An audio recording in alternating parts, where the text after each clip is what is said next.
You see all the van life photos, you watch all the van tours, but do you wonder what this nomadic lifestyle is all about? Are you curious about life on the road? Social media calls it #vanlife. We call it home.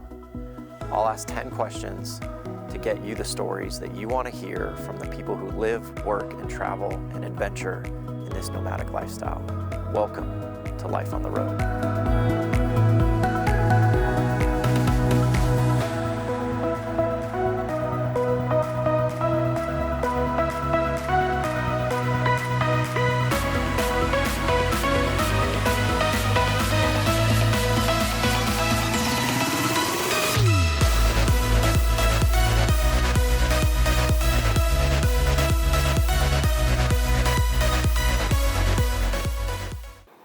Ready? Perfect.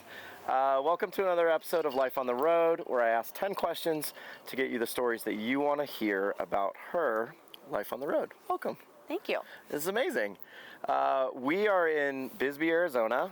We are here at the Journal of Lost Times Wild Wild West event. I've been here a day. Tara just rolled in. Got our little camp spot set up, which is perfect. We're gonna be here all weekend, and it's gonna be fun. Stoked. This is gonna be a fun weekend. Yeah, we're taking over. Exactly. We're taking over Bisbee. There's 400 rigs supposedly coming.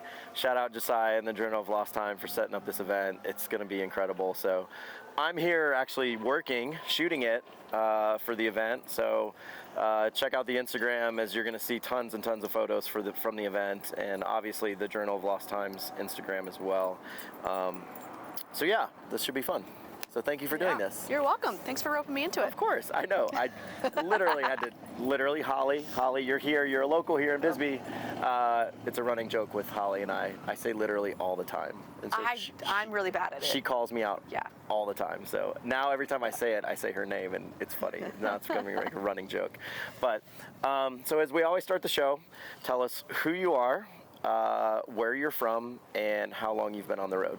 Okay, I'm Tara.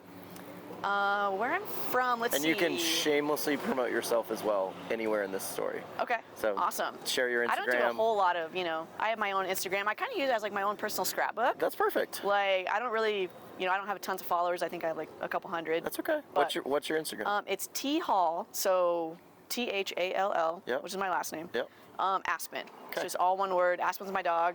I don't know if you can see her in there. She's chilling. Back there, sleeping. Yep. She's my little sidekick. Mm-hmm. So yes, T Hall Aspen. And then, let's see, where am I from? Where are you from? Well, I was living in California before I got the rig. Okay. Orange County. Mostly grew up there, lived a good amount of years in Colorado, so okay. I feel like I'm kind of split between the two. Okay. Originally born in Oklahoma, so I'm kind of all over the map. Okay, you're Midwest to California to the Rockies. Yeah. Yep. Okay. And then how long you been on the road? About a year and a half. Okay, full time? Yep, full time. Perfect. Yep. Let's learn about your life on the road. Question 1, what was the beginning moment, cause, or inspiration to live your life on the road? I would say I'd been thinking about it for years. Okay. What's years? Like 10 years? Like no, 5 years? I would say like 5 years. Okay. Before I actually got the van. So I ended up getting the van, so it's been a year and a half. So I got it like October of 21, which obviously we were still going through COVID at that time. And I know everybody kind of got the COVID bug, jumped into RV life or van life. Yep. It actually just kind of gave me, or it got rid of all my excuses. Okay. Basically, because I was everybody gone remote, so I was working remote. So I was like, all right, there's no more excuses. Yeah. But I'd been thinking about it for several years prior, just kind of seeing people's YouTube videos and following them on Instagram. Sure. And I was like, oh my gosh, that's so cool. Like. So that's where the bug was planted, was social media? I think so. Probably. Yeah. Okay. That's when I kind of like saw it as an option. Okay. And then I just kind of started thinking about it more and more, and I was like, but initially, I was like, oh, like I want to get a van. I was like, but I want to build it out myself. Mm-hmm. But then I was like, well, I don't have I could probably afford like the empty shell, finance it like a car. Yep. But I don't have like the cash to actually finish the build. Yeah. And so I was like, well, I got to save up the money. So that was my whole like delay tactic of why it took like years. Of course, I never saved up the money. I get it. Yeah. I mean, from somebody who waited for a year and a half to get Althea from Mercedes, I get the long process. Yeah. So I was like, and then this was actually during COVID. I met up with one of my friends. They had actually just gotten a Revel, and they were doing like a road trip in California. So I met up with them one day. We were hanging on the beach, and he was like, I was like, dude, these things are so expensive. I was like, how did you afford this? And he's like, oh, he's like, you can get like a 20-year RV loan. Yeah, finance it through a dealer. I didn't know that. Yeah. Like, I thought you just got like a 6-year loan. Yeah. For like a normal car loan. Yeah. And it's like a light bulb went off in my head, and I was like, what? Yeah. Okay. I was like, okay, I can do that. Yeah. And so we'll get to the rig and the specifics of the Storyteller and all that, which we're here. There's a big presence of Storyteller here at Weird Wild West, which is pretty cool. But what was the really cause? What was the cause to get on the road? This was another kind of factor, is like I've never lived in one place for very long. Like I moved like every year or two. Okay. Like I guess I was like already kind of like a nomad. I can relate to that. I just get bored I was that way. living in one place. Yeah. Or maybe I haven't found the place that like I want to actually like really settle in. Yeah. Like when I lived in Colorado, I moved around like I think I lived in like 4 or 5 different places. Areas in Colorado. Yeah. And so I was like, I'm so tired of moving and packing up and unpacking like every year or two. And I was like, you know what? I was like, I'm just going to move into the van and I have my house with me 24/7. Yep. And I can move wherever I want. Exactly. All the time. Exactly. And ultimately, I think we have similar desires to maybe find a place at some point. Like I have that desire to find a home down the road. But having the concept of nomadic travel gives you the options to see so many places so quickly and determine if this is like the spot that I love. Yeah. So because I totally wanted to see, and my initial goal was like, okay, let's do it for like a year. Yeah. And my goal was to see like, all the states I haven't been to. Yeah. See as many as I can, knock them out, and then I would reevaluate after a year. Sure. I haven't been to as many states as I was planning on. I mean, it's what happens when you get in the community and your plans change and you have to be flexible and you adjust and blah, blah, blah, and I get it. Right. Question number 2, and we'll talk about the community here. What has been your experience with other nomadic travelers while living your life on the road? Oh, amazing. Yeah. I mean, hands down, the best people I've ever met. Yeah. Like the most friendly, welcoming. I mean, it's like a family. It is. Like you immediately, it's so funny. I mean, I've only met you before I rolled in today. I'd only met you like the one day. I think at Brighton. Yes, at Brighton. With Brant and yes, with Lindsay and Girl Gone Glamping, and who else was there? There was Shred Shed. I'm getting all these guys broaching their Instagrams. Ricky was there. Ricky was there, Okay. And but anyway, but like our whole snowmad community. Yeah, the snowmads. And but I feel like I've known you forever. It's weird. Like and like that's just. It's and we've traded some messages before we met on Instagram, on Instagram. and I knew you were a part of the ski community or the snowboard community, which is obviously what we both enjoy. And we spent most of this winter in cold climates and ski towns, which was amazing. Also very hard. Spoken a lot about that.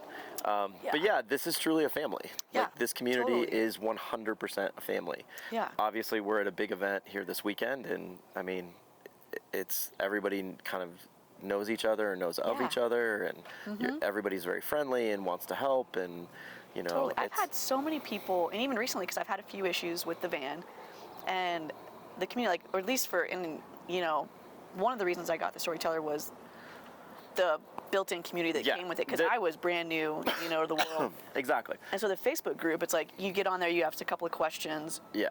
And people have helped me out so much. The Storyteller community is a deep community within the nomadic community. I mean, they're a tight-knit group. Yeah. I mean, you guys are very dialed in terms of who's in what and where your groups are traveling, and for sure. Yeah. So. It's one big, huge family, and then the van life community as a whole is just a bigger family. Correct. Yeah. And I mean, again, it's been the biggest surprise, and I kind of say it all the time. When I started van life, I had no concept of what road life or nomadic life was like. And then you get on the road and you realize that there's this just incredible community waiting for you with open arms. And, you know, it doesn't matter what rig you're in, it doesn't matter, you know, you could be in a car, you could be in a bus with not built out and a sleeping bag and a air mattress. Totally. And the community is going to welcome you with open arms. And it's pretty amazing. That's what's, like, I'm sure, I don't know if you had all these questions like when you started, but I know everybody, like my family's like, well, aren't you going to get lonely, like traveling by yourself? Yeah. And I was like, I don't know. I was like, I've heard that the community is pretty cool. Yeah. And I mean, again, and loneliness is a topic that comes up all the time. It is literally brought up in almost every episode. But it's something that I want people that are thinking about van life to understand. You're going to get lonely. You're going to be alone. It's hard. It's a natural, But there's so much community here. Yeah. If you want to be with somebody every weekend, you totally can. Exactly. You totally can. Yeah. Question number 3. What has been your biggest failure?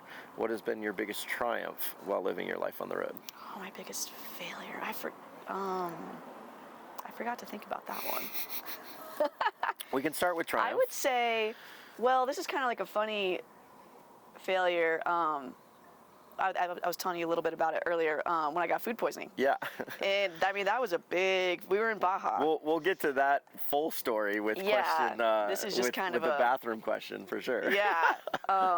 But this is, you know, I would say, because what happened, like it would kind of like escalate because I got food poisoning and I obviously got sick and I was so dehydrated from being so sick that I passed out in the van and I passed out like into this like stairwell, like sideways, like in between. So I was all contorted between the fridge and the seats, banged my head on the step. Oh no. And so I had like a huge welt on my head, wound up getting a concussion. And then like 2 weeks later, I wound up getting vertigo from like all of, it was like a delayed. So it was just like, oh my God. I was like, I mean, that's not necessarily a failure in a sense that yes. I mean, like a bad kind just a bad experience. For sure. Yeah, I mean, and I would say that was probably, I mean, knock on, you know, wood. I've been pretty lucky, I think, so far on the road. Like I haven't had any like major issues or major like problems. big failures, I don't think. Great. So, you know, I guess they're waiting on down the road. Well, they'll come and they always do. And but like something like that, it's a perfect experience or a perfect example. Like you're going to run into unknowns and you're going to run into things that like you don't expect and anticipate. And it's, you know, you figure them out. Yeah. So, what's been your biggest triumph? The triumph? We're filming, but we'll come say hi in a minute. Good to see you. Let's see. What's that? They're trying to hold these off for now, but I mean, you can go like right there. Yeah. Sneak on in there. Exactly. This is van life right here. We're having conversations. Right? As everybody's rolling in for this weekend. I would say, at least I don't know, it just popped in my head. So I'm naturally like an introvert. Or my friends have. A couple of my friends are like, you're like a social introvert. Like, I'm good being social, but then I'm also like, I keep to myself. Yeah. And I'm kind of, and I used to be, when I was younger, I was super, super shy. Okay. Like I wouldn't talk to you if I didn't know you. Yeah. So I feel like van life has brought me out of my shell a little bit more. Yeah. And like being able to just like go up and talk to random strangers that I don't know is like, it's kind of like empowering a little bit. I think it's a great answer because, you know, and to your point, I think van life does provide that opportunity for maybe somebody that's more introverted to really find the extrovert inside themselves. Right. You know, to where the community, if you're an introvert and you want to stay in your rig all day, no one is going to bother you. No one is going to hold judgment. It's going to be, this person wants to stay in their rig, they'll come out when they want. Yep. And it's when you come out and start to become more social and become more extroverted is when then they're like, oh, come on, come hang out. Yeah. Like, let's be friends. Yeah. You know? And I think that is like the welcoming side of that, like that kind of interaction allows people to slowly come out of their shell. Right. You know, which I think is wonderful. Totally. Yeah. It's a totally like safe space. Yep. Like we said before, welcoming, supportive. Yep. Exactly. All of that. Yeah. No judgment on anything. That makes perfect sense. It's a great answer. Question number 4. Did you start your life on the road as a single person, and what is it like living on the road as a single person? I did. Okay. Started single, been single. Still single? Still single. Yep. Of course, I've been single most of my life. Okay, that's fair. So I've just continued that pattern, I guess. Okay. But yeah, you know, I guess I'm not one of those people that just goes from relationship to relationship. Sure. Like, there's big gaps in between Okay. relationships. Yeah.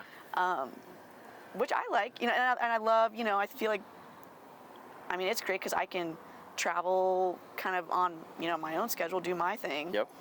Don't have to, you know, worry about Someone else. Yeah. But then there's also, you know, there's the other side. It's be like, oh, this would be like so much more awesome if I had somebody to like Yes, to hang share out it with with. right now and share Yep. it with. Yep, that's always the dilemma. Not dilemma, Yeah. but that's always the response. The response is, I love this for myself. I love traveling alone. I love being independent, but oh God, this place is beautiful. I'd love to share this. Right. You know, 100%. I would love to actually be here with somebody else. Yeah. Yeah. So I get it Yeah. completely. Question 5. What is the best place or craziest place you've had sex during your life on the road? Oh, right. Let's see. Well, all of my memories on the road are a little fuzzy because they all involve, you know, they're usually late at night. Yep. After, they say nothing good happens after midnight. It's true. I also blame Caden. Yep. Your open bar Yep. is a big culprit. Shout out Caden Fan. Yep. Caden Fan and her open bar. Yeah, she's the life of the party and Yep. has caused many a fun evenings for many people. Yep. So needless to say, I guess the craziest, or similar event, similar, you know. Yeah, big van event. Big van event, lots of fun going down, Uh-huh. lots of late nights. There were a couple one wheels involved from what I remember. Like I said, I think I slammed my head in the dirt one night, so was a little concussed. But yeah, We'll leave it there. Yeah. Okay. Won't go into too many details. That's fun. Yeah, thanks, Caden. Good job. Yeah. Thanks, bud. Exactly. Question number 6. How do you make money while living your life on the road? So I do work full time. Okay. I work remotely. A buddy of mine is a financial advisor Okay. in California. He was, I would say, kind enough to. I've kind of done a couple of different things while on the road, but this is the longest stint Okay. because I kind of left a corporate job and I wasn't really looking to go back into corporate life. And he needed help growing his business, and he was like, "I heard you don't have anything. Will you help me?" Kind of like, so I'm kind of like his, you know, I guess you'd say like office manager. I just run his day to day. Sure. Keep him organized. Okay. Keep him running efficiently. And Okay. he loves it. I love it. He's super supportive. He's stoked on this lifestyle. Yeah, what you're doing. So he wants to support it every way he can. He's like, That's amazing. he's like, yeah, go snowboarding. Like, snowboard as much as you can. He's like, just get the work done. Yeah. Like, Yeah. which is awesome. Yeah, I Like, think it's fantastic. I mean, yeah. I love, and again, it's maybe one of my most favorite aspects of this show is having these conversations and learning what people do to make a living on the road. Yeah. And then also now, having had quite a few conversations, it's learning how many different things you can do while Yeah. living your life on the road. Totally. And, you know, that's what I want people to watch the show and realize that whatever you do, more than likely there is a way Totally. to do it nomadically. Yes, And to do 100%. it on the road. Obviously, the advent of Starlink is a big game changer. Gosh, I'm so jealous of Starlink.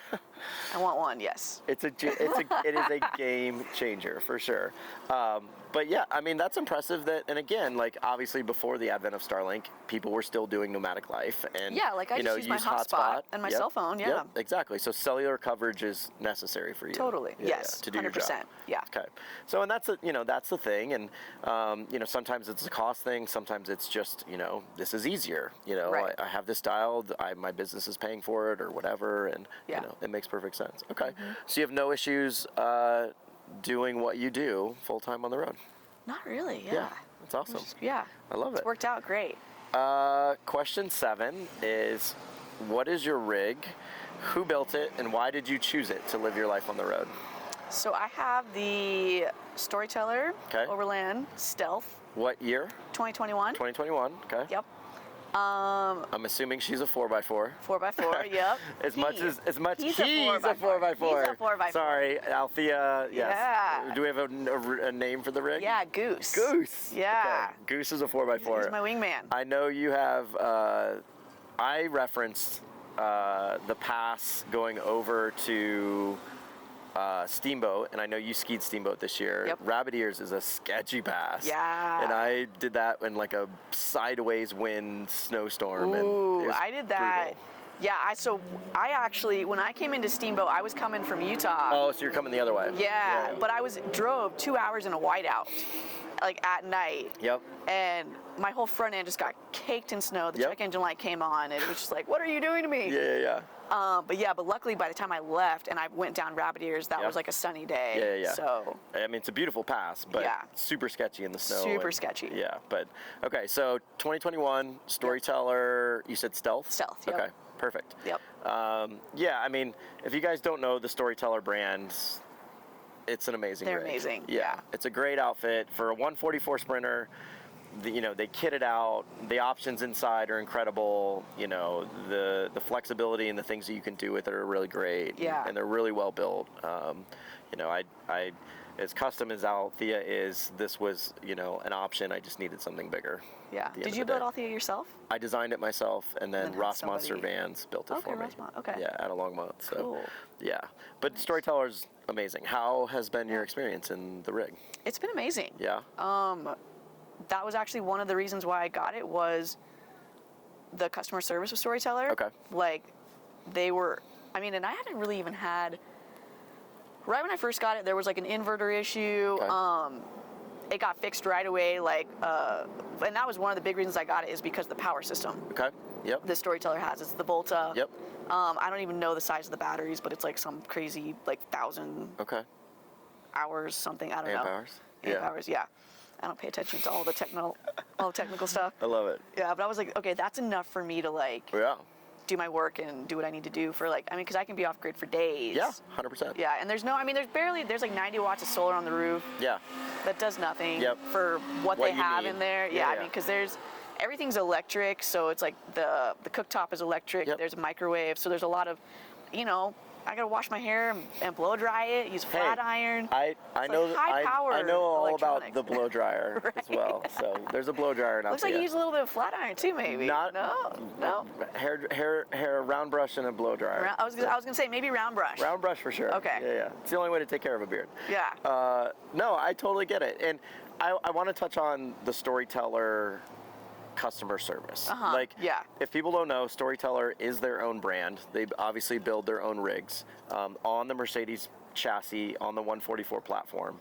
But everything inside is their custom setup. And, Yep. and Storyteller is a kind of an independent brand within the van community, and they do all their own kind of sales and service and all that, kind of Yeah. within their own rigs. So if you buy a Storyteller, Storyteller is going to take care of you, and that's Correct. really and a wonderful thing. that's been my case.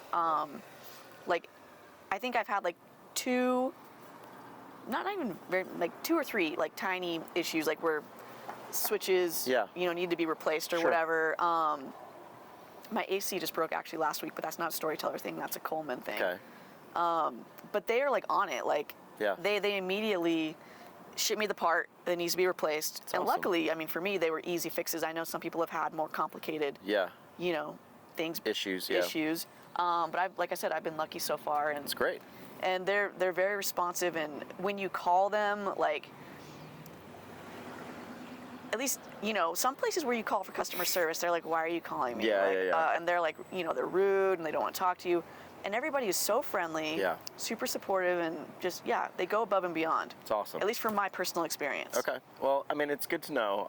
Obviously, with Caden and now you, I know Caden's super dialed in the Storyteller community, and Storyteller as a brand is synonymous with van life, and Yeah. I'm happy to hear that they are as gracious as the stories that I've heard from the Storyteller community, Yeah.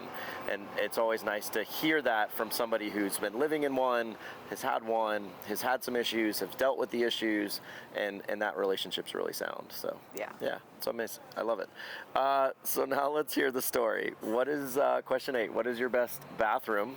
Number 1 or number 2 Alright. story from life on the road? All right. Well, I don't know how graphic I should be.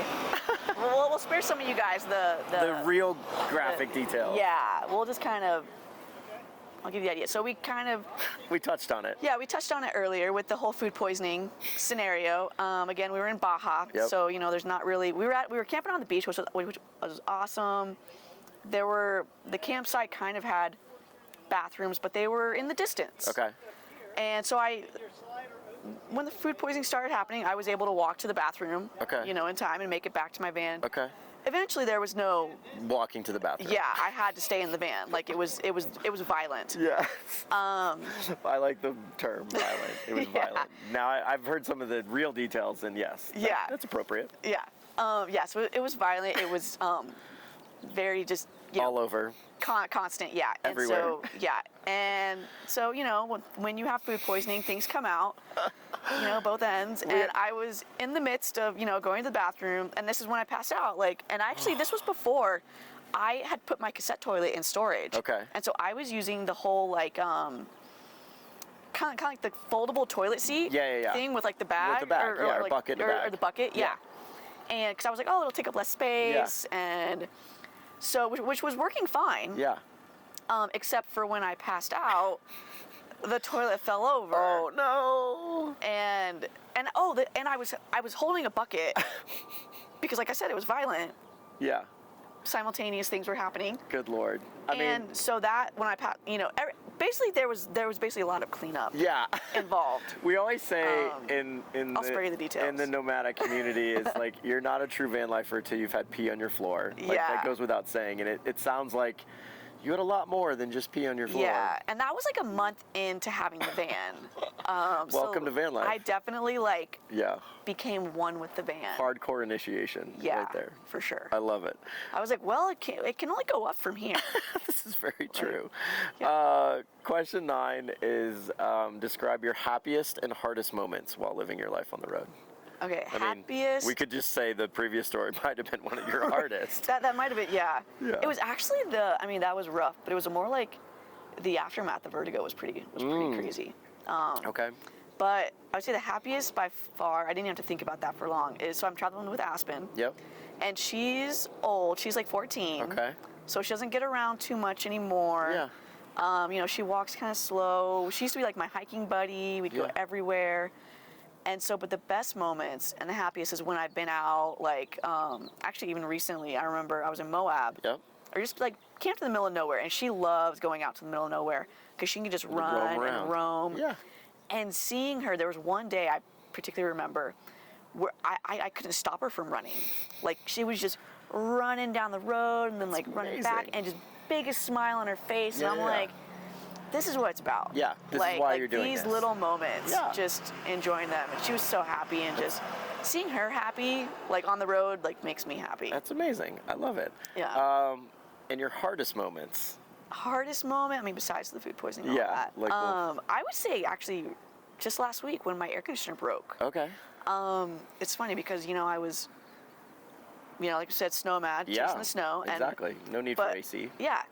But I reached the point where I'm like, I'm over the snow. Yeah. Like, I'm done. Like, just cut it off. I remember when you pieced out, I was like, are you done? Are you done skiing?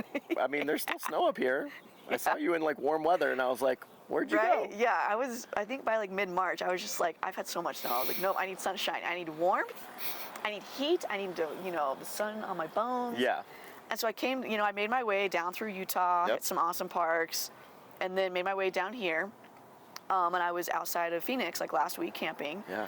Got just the chilling, 90s working. real quick. Got the 90s real quick. Went from one extreme to the other. And my AC, and I hadn't run my AC since last summer. Yeah. And it actually worked for like a day.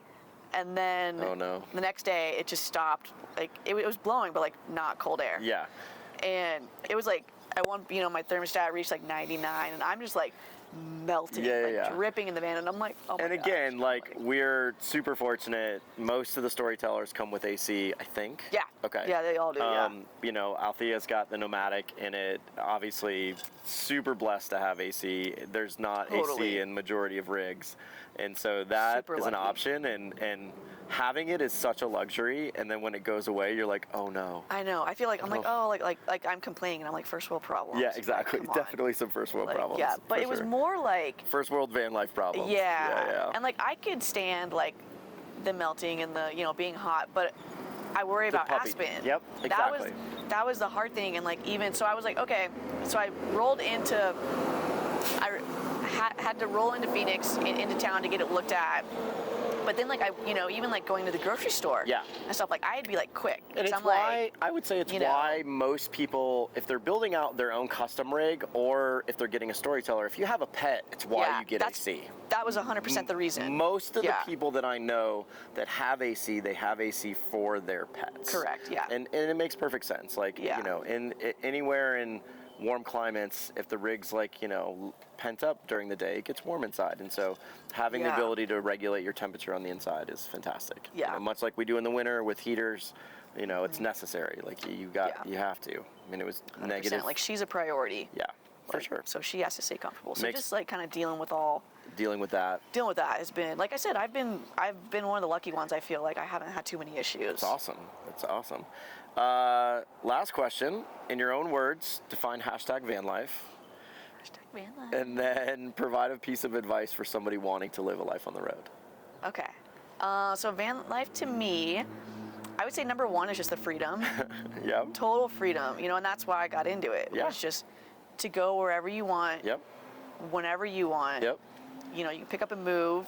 Like, and actually, people, I don't think, I'm not gonna have to wait too long to get the AC fixed. I think they shipped it, so I'll be able to get it like Monday, Tuesday. Okay. But I was like, oh my gosh, I can't stay here in the heat. And I was like, I have a van. I can just go where it's cooler. Exactly. I'm like, that's the great thing. It's absolutely. I'm like, I'll have to pay for gas, to get there. Yeah. But that'll kind of suck. But it's funny, like, again, we've done, quite a few of these shows at this point, and more often than not, freedom is the word that most people use to associate with their life in the nomadic community. Yeah. Having the ability to go and do, now everybody defines it usually a little differently, but it's interesting. Freedom is the word that people use most often, which I think is really interesting. I would say that's the drive. Yeah, that was the driving force of, getting the van. Like I wanted. Well, and what's interesting, freedom. we talked about it earlier in the show, and you mentioned that you used really social media and, IG to kind of get interested in van life, and so you saw #vanlife from that perspective. And is that what you initially saw, what your day-to-day life is like? I mean, we all know Instagram and all that is like glorified. Yeah, 100%. It's funny, I was actually talking to my buddy that I work with, and he's like, and I was, I've been telling him all the kind of small issues I've been having, and he's like, dude, or even just like, not even issues, but just like the real day to day. Yeah. He's like, you should totally start like a real Instagram of like the realities the real of van life. No, and honestly, it's why I started the show. Yeah. It's so that I want people to really understand what our day to day is like, and it's not easy. It's not all rainbows and kittens, as my friend Sierra says. It's we go to some beautiful places and we get to take the beautiful pictures, but your day to day life is not. Like that. I mean, it's still like your normal day-to-day life that you would have at home. Yeah. It's like you got to do, like, I got to go find a laundromat to do laundry. I got to go, find a place water. to dump my toilet. You got to go find water. Yeah. It's a different set of kind of chores or experiences, but it's just a different level of kind of, not difficulty, but these are things you have to attend to every single week or every single day. Like mapping out where you're going to stay, where you're going to camp, like finding a parking spot. You're much better suited because you can fit in a parking spot. If you could see Althea behind us, I'm in like 3 parking spots. I'm a little larger, so I totally get it. Yep. And then a piece of advice you'd give somebody wanting to live a life on the road. I would say I've met a lot of people, and actually they're like, oh my gosh, you're living my dream. They're like, I want to do it. They're like, but I don't know, like if I can, you're so brave. And I'm like, dude, and my piece of advice is just, you don't know until you do it. Correct. Just start. Yeah, just start. Like, even just go rent one for the weekend. Yeah. I mean, because now there's like companies. Outdoorsy, Go camp, like, just rent one for the weekend and see, and test it out, see if you like it, see if you actually really do. And like, just don't wait anymore. Don't wait anymore. I wish I hadn't waited as long as I did. That's interesting. Like that's I mean, I waited like 5 years. Yeah. Like I wish I'd gotten it 5 years earlier. Yeah, like, and you'd said you had been thinking about it for a long time, and you hadn't figured it out or pulled the trigger. Right. And now you're like, I wish Yeah. I had. Yeah. Totally. Yeah. Yeah. And again, I'm coming up on my year anniversary, and this year has been just life-changing for me. It's one of those things where, like, I'm so happy I took the step. I'm so happy I got Yeah. involved in this community, and I don't see myself coming off the road for a very long time. Like, you know, Nice, yeah. it's pretty amazing. It's, yeah, once you get in, you're like, oh my gosh, why did Why I didn't not I do this a long time ago? Totally. Yeah, it's completely worth it. So Yeah. yeah, I love that as a piece of advice. And honestly, it's probably the most popular piece of advice as well. It's just start. But it's hard. Right. Like, you know, again, everybody, when we do things hard, taking that first step is usually the hardest step. But Totally. but once you're here, and again, the community will welcome you no matter what. Like, again, Yep. come in your car, come with a sleeping Yeah. bag. It doesn't matter. Yeah, turn your, you know, like before, while I was waiting for the van, you know, because it was during COVID, so there was like a long wait. And I had turned, my lease was up, and I was like, you know what, I'm putting everything in storage. Yeah. And I had an SUV at the time, and I was like, let's just turn this into a little camper. Perfect. And, you know. Got out some Yeah. weekends and tested it out and had some Totally. fun. Yeah, Yeah. exactly. I love it. Tara, this has been amazing. Thank you so much. Thank you so much.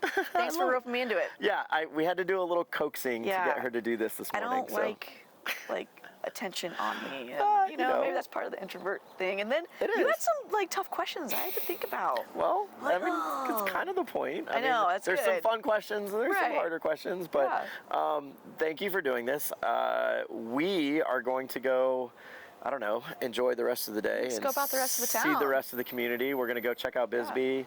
Going to go see all the other rigs that have slowly rolling into town. So thank you guys for watching. Please like and subscribe the channel, and we will see you on the next episode. Bye. Where my I think Yeti I'm gonna is. do a vodka lemonade. No pressure. Everybody's going to watch and make fun of Tara. That's okay. You can totally do that. Tara, say something. Something. Okay. Oh, I I have have- my sunnies on. I have I mean you. Oh, yeah. I mean, I've stared at the sun in so many episodes that, like, yeah. You shooting do you all these care? episodes on the same day? Well, I also wear a melly in almost every episode, so. Oh yeah. All right. Oh, yeah, that's perfect. That looks great. Perfect. Love it. Fits in small places. Yeah. Always key. Exactly. Well, hello, friends. Woo! Don't know who you are, but I'll wave to you. Exactly. Nice. Slowly figuring out audio, and actually that's been like the biggest compliment I've ever gotten on the show, when people be like, oh, it sounds really good. I'm like, yes. I'm learning audio. Yes. Sweet. Good job. Thanks. That was awesome. Cheers. That's super simple, right? Yeah. Not hard. No. Yeah, I always say a cocktail, a table, a chair, and a conversation.